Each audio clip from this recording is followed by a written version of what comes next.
Next question है भाई, अभी हमारे जो है एक ही दिशा में अगर दो रेलगाड़ियाँ जा रही हैं, दो रेलगाड़ियाँ तो एक रेलगाड़ी ए और एक रेलगाड़ी बी एक ही बिंदु से स्टार्ट होती हैं एक साथ, ठीक है।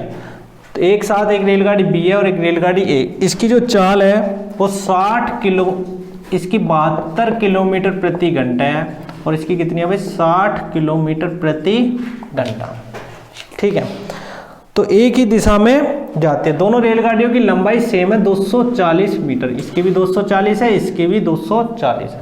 तो कह रहा है कि रेलगाड़ी ए द्वारा रेलगाड़ी बी को पार करने में कितना समय लगेगा। तो किस एक ही दिशा में जा रही है, एक ही दिशा में जा रही है तो रिलेटिव स्पीड क्या हो जाएगी आपकी S1 माइनस S2, तो कितना भाई 72 माइनस 60, ये आपका 12 किलोमीटर प्रति घंटा, या 12 गुना में 5/18, तो कितना 6 दूनी 12 6 तिया 18, कितना हो जाएगा 10/3 मीटर प्रति सेकेंड। स्पीड को कन्वर्ट कर लिया बस, तो अब तो समय बराबर क्या हो जाएगा दूरी बटे चाल, चाल कितनी आपकी 10/3, ये कितना हो जाएगा 480 बटे में 10 गुना में 3, इसकी मल्टीप्लाई कर दोगे तो कितना समय लगेगा भाई 144 सेकंड लग जाएगी, ठीक है। क्लियर है?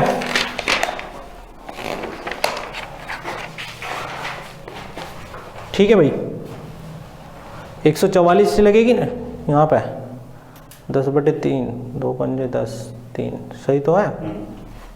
क्लियर है? ठीक, कोई दिक्कत? एक दोनों रेलगाड़ी इसी डायरेक्शन में जा रही है, चलो भाई यहाँ पे हो गया। अब एक क्वेश्चन और बचता है इसमें, रिलेटिव स्पीड से रिलेटेड बचने को। तो अभी इसमें कई कंसेप्ट ऐसे हैं जो रेलगाड़ी किधर से चलेगी किधर से चलेगी, एक दूसरे को मिलने के बाद फिर एक अपने स्थान तक कितने समय में पहुंचेगी, उससे कंसेप्ट को भी अभी कराएंगे। कह रहा है कि एक रेलवे लाइन के साथ साथ आ रहे व्यक्ति की चाल है 3 किलोमीटर प्रति घंटा। रेलवे लाइन के साथ साथ आ रहे एक व्यक्ति की चाल 3 किलोमीटर प्रति घंटा है। व्यक्ति की आप लेंथ तो काउंट करते ही नहीं हो, तथा सामने से आ रही रेलवे लाइन के साथ साथ एक व्यक्ति जा रहा है, उसके सामने से आ रही रेलगाड़ी को सामने से आ रही 100 मीटर लंबी रेलगाड़ी को पार करने में 15 सेकंड लगते हैं।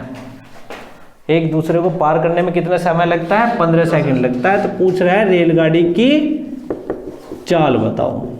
समझ में आई बात? व्यक्ति कहां से जा रहा है, रेलवे लाइन के साथ साथ जा रहा है, उसके सामने से रेलगाड़ी आ रही है, तो रिलेटिव स्पीड कितनी हो जाएगी, रिलेटिव स्पीड आपकी कैसे हो जाएगी प्लस हो जाएगी, यानी कि एक तो व्यक्ति की रेलगाड़ी की चाल अपनी s प्लस व्यक्ति की कितनी हो जाएगी आपकी 3, ये दोनों किस में आपकी किलोमीटर प्रति घंटा में। इसे किस में कन्वर्ट कर लेंगे 5/18 से गुना करके मीटर प्रति सेकंड में कर लेंगे कि नहीं कर लेंगे। चलो भाई अब कर लेते हैं। यहाँ से समय बराबर क्या होता है दूरी क्या, बस रेलगाड़ी की चाल को ही पार कर रहा है 100 मीटर, बटे में कितना s प्लस 3 इंटू में कितना भाई 5/18। समय आपको गिवन है, ये कितना दे रखा भाई आपको 15 दे रखा है, ठीक है। बस तो यहाँ से मल्टीप्लाई कर दो, s प्लस 3 इधर ही रह जाएगा, ये कितना हो जाएगा 100 बटे में 5 गुना में 15 और ऊपर आपका 18। इसको सोल्व करने के बाद में बस 3 घटाना है और आपकी स्पीड आ जाएगी। इसको सोल्व कर लेते हैं भैया, 5 से इसको काट लेंगे कितना हो जाएगा 20, 5 चौक 20, 5 तिया 15, 3 छिंग 18, 6 चौक 24, यानी कि s प्लस 3 बराबर कितना आएगा आपका 24। s बराबर कितना आ जाएगा 21 किलोमीटर प्रति घंटा। ये किलोमीटर प्रति घंटे में आएगा क्योंकि आपने s प्लस 3 दोनों को इसे किलोमीटर प्रति घंटे में मान रखा है। डायरेक्ट किस में लिखेगी स्पीड आपकी किलोमीटर प्रति घंटे में। समझ में आई बात? अब व्यक्ति एक सवाल इसमें अगला वाला बनता है, रेलवे लाइन के साथ साथ जा रहे व्यक्ति को पीछे से आ रही रेलगाड़ी इतने समय में पार कर जाती है, उस बार रिलेटिव स्पीड क्या हो जाएगी माइनस हो जाएगी एक दूसरे की। क्लियर है? एक नेक्स्ट कंसेप्ट बचता है इसमें, कंसेप्ट करवा देता हूँ एक दो 5 मिनट का हो रहा है। एक सवाल है भाई RS अग्रवाल का, सवाल यह है कि एक रेलगाड़ी सुबह या शाम कोई से भी लगा लो, एक रेलगाड़ी मेरठ से 4 बजे चलती है, 4 PM पर चलती है मेरठ से, ठीक है, रेलगाड़ी की चाल मुझे पता नहीं कितनी है, ना रेलगाड़ी की मुझे लंबाई गिवन, ठीक है। और रेलगाड़ी जो है सुबह 4 बजे चलती है और गाजियाबाद 5 बजे पहुंच जाती है। एक दूसरी रेलगाड़ी 4 बजे गाजियाबाद से चलती है तथा वो मेरठ 5:30 बजे पहुंचती है। मेरठ पहुंचती किस टाइम भाई? 5:30 बजे। तो कह रहा है कि बताओ दोनों रेलगाड़ी एक दूसरे को किस टाइम पर मिलेंगी। पार करने के लिए नहीं कह रहा, अभी किसके लिए कह रहा है? मिलने के लिए कह रहा। अगर पार करने के लिए कहता तो रेलगाड़ी की लेंथ भी कैसे हो जाती है आपकी? काउंट हो जाएंगी। समझ में आई बात? अगर पार करने की बात है भाई, रेलगाड़ी एक दूसरे को पार कर रही है, एक इधर जा रही है एक इधर जा रही है, तो क्या जी इनकी लेंथ भी, आप अपनी लेंथ को भी तो पार करेंगे। लेंथ इस बार काउंट करने के लिए नहीं कह रहा, वो कह रहा है कि बताओ वो एक दूसरे को कितने समय बाद मिलेगी। तो 4 ऑप्शन दे देगा आपको, कहेगा 4:12 पर मिल जाएगी, दूसरा ऑप्शन है 4:36 पर मिल जाएगा, तीसरा ऑप्शन है 4:58 पर, ऐसे एक कह रहा है कि 5 बजे मिल जाएगा। मिलेगी का 5 बजे तो यहीं पहुंच जाएगी, जो मेरठ से चली वो तो 5 बजे पहुंच ही जाएगी। तो कहीं ना कहीं जब दोनों 4 बजे चली है तो बीच में मिलेगी, 4 और 5 के तो बीच में मिलनी है। अब इसमें जो है आपको कुछ भी गिवन नहीं है, अगर वैसे आप देखोगे तो कैलकुलेटिंग डाटा जो है आपको वो गिवन नहीं है। बस क्वेश्चन ये है, एक रेलगाड़ी मेरठ से 4 बजे चली और गाजियाबाद 5 बजे पहुंच गई। उसी समय 4 बजे एक रेलगाड़ी गाजियाबाद से चली और वो 5:30 बजे मेरठ पहुंच गई। तो बताओ एक दूसरे को कितने समय बाद मिली। तो मैंने देखा भी डिस्टेंस दोनों की सेम है, मेरठ से गाजियाबाद की डिस्टेंस सेम है कि नहीं है? अगर डिस्टेंस सेम है, ये कितने घंटा ले रही है? 4 से 5 1 घंटा ही ले रही है, यानी कि इस दूरी को कवर करने में कितना घंटा ले रही है? 1। तो इस रेलगाड़ी की चाल कितनी हो जाएगी पहले वाली की? इसे S1 मान लेते हैं, ये इधर से जो चली थी वो S2। S1 कितनी हो जाएगी? d किलोमीटर प्रति घंटा ही हो जाएगी कि नहीं हो जाएगी? इसकी चाल कितनी हो जाएगी? S2 d/1/1.5 घंटा ले रही है, यानी कि 3/2 3 2 ऊपर पहुंचा दिया तो कितनी हो जाएगी? 2d/में किलोमीटर प्रति घंटा। ठीक है, अब रिलेटिव स्पीड कैसी हो जाएगी इनकी? रिलेटिव स्पीड एक दूसरे के आमने सामने आ रही है तो दोनों जुड़ जाएंगे, एक d आ जाएगा और एक 2/3d। कितना हो जाएगा ये? 5/3d। क्लियर है? समझ में आएगा? बस तो हमें स्पीड मिल गई, डिस्टेंस हमारी d गिवन नहीं है, बस तो समय निकाल देंगे। समय बराबर क्या होता है? दूरी बटे चाल। दूरी तो d है, चाल कितनी हो जाएगी? Relative speed 5/3d। d से d कैंसिल आउट, 3 ऊपर चले जाएगा, 3/5 घंटा, यानी कि 4 बजे के बाद 3/5 घंटे में वो एक दूसरे को मिल जाएंगे। इसे किस में कन्वर्ट कर लो आप? मिनट में।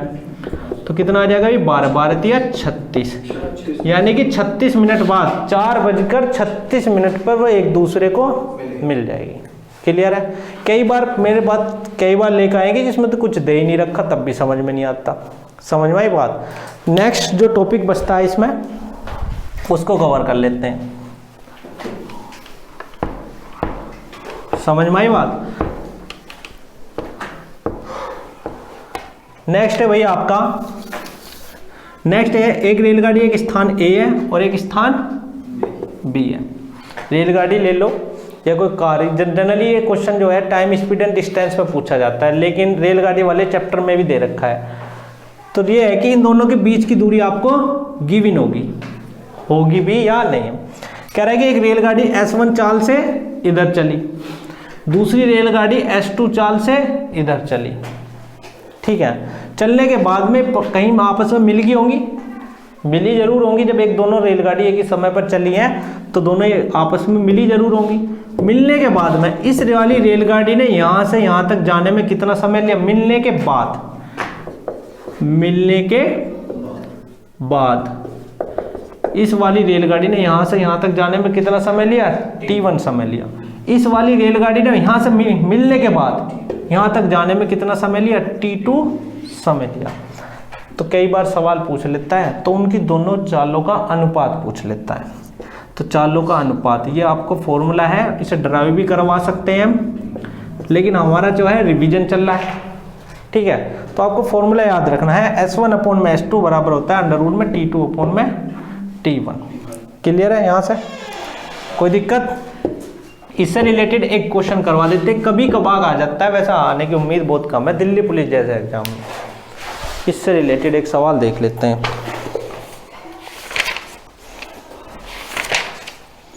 सवाल है, एक रेलगाड़ी पटना से हावड़ा के लिए चली, दूसरी रेलगाड़ी हावड़ा से पटना के लिए चली।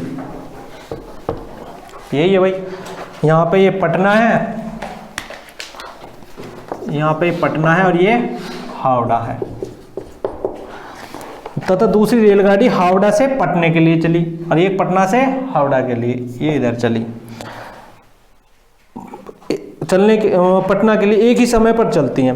मिलने के बाद ये रेलगाड़ियाँ क्रमशः, मिलने के बाद ये रेलगाड़ियाँ क्रमशः कितने घंटे लेती हैं? 9 घंटे लेती हैं। और आपका कितना भाई? 16 घंटे। मिलने के बाद ये रेलगाड़ियाँ 9 घंटे और अपने गंतव्य तक पहुंचने के लिए क्रमशः 9 घंटे और 16 घंटे बाद पहुंचती है। इनकी चालों का क्या अनुपात है? ये लास्ट टॉपिक है, चालों का अनुपात पूछा है। देखो एक चीज, कई बार इस फॉर्मूले का हम उल्टा लगा देते हैं। ऑप्शन आएगा 3:4, 4:3, 2:3 और 3:2, ये 4 ऐसा ऑप्शन दे देंगे। अब कुछ क्या है, फॉर्मूले कंफ्यूज हो जाते हैं, कुछ क्या लगा देते हैं फॉर्मूले में, यहाँ पे T1 कर देंगे, यहाँ पे T2 कर देंगे। फॉर्मूला ऐसे लगाना है, अगर आपकी स्पीड ये यहाँ पर है S1 अपॉन में S2, अगर स्पीड ऊपर है तो आपका क्या आएगा, यहाँ पे T2 आएगा। या याद रखने के लिए डिस्टेंस बराबर क्या होता है? S1 इंटू में T1, स्पीड इंटू में कितना होता है? टाइम। अगर दोनों का ऐसे ही देखें हम, स्पीड डिस्टेंस अगर बराबर है तो यहाँ से देखेंगे तो S1 अपॉन में S2 बराबर क्या होता है? T2 अपॉन में T1 होता है कि नहीं होता? जब टाइम स्पीड एंड डिस्टेंस में पढ़ेंगे इससे रिलेटेड बहुत प्रॉब्लम आती है, डायरेक्टली लगाते हैं। तो यहाँ पे क्या लगा रहे हैं ऐसे सवालों में? रूट लगा रहे हैं, स्क्वायर रूट। ठीक है, तो इस वाले फॉर्मूले में डायरेक्टली पुट कर देंगे। कर दो भाई, कितना आएगा ऊपर? 16 आएगा, 9 आएगा? 9 आएगा, 16 आएगा। S1 आप इसको मान के चल रहे हो तो कितना आएगा भाई? 16 आएगा। S1 इसको मान के चल रहे हो ना। परस्पर मिलने के बाद में S1 ने कितने घंटे लिए? 9 घंटे लिए। S2 ने परस्पर मिलने के बाद में कितने घंटे लिए? 16 घंटे लिए। तो यहाँ पे T2 कितना आएगा आपका? 16 बटे में कितना? 9। S1 अपॉन में S2, तो S1 अपॉन में S2 का अनुपात कितना आ जाएगा? 4/3। अगला इसी में क्वेश्चन बना देगा, क्या देगा कि एक रेलगाड़ी पटना से हावड़ा के लिए, पटना से हावड़ा के लिए कितनी रफ्तार से, कह देगा भाई, कह देगा 60 किलोमीटर प्रति घंटे की रफ्तार से चली। ठीक है, दूसरी रेलगाड़ी हावड़ा से पटना के लिए उसी समय पर कुछ चाल से चली होगी। चलने के बाद, परस्पर मिलने के बाद में एक रेलगाड़ी ने 16 घंटे लिए अपने गंतव्य स्थान तक पहुंचने के लिए, दूसरी ने 9 घंटे लिए। तो बताओ दूसरी रेलगाड़ी की चाल बताओ। अगर सवाल यही है, S1 इस बार गिवन है, S1 की वैल्यू रख देंगे। S1 कितना भाई? 60 बटे में कितना? S2 बराबर कितना? 4/3। ये कितना भाई? 15, 15×3 45। S2 कितना आ जाएगा? 45 किलोमीटर प्रति घंटा। क्लियर है? तो ये रेलगाड़ी ऑलमोस्ट भाई आपका कंप्लीट हो चुका है। इससे रिलेटेड कोई भी प्रॉब्लम है आप बता सकते हो। ठीक है, थैंक यू सर।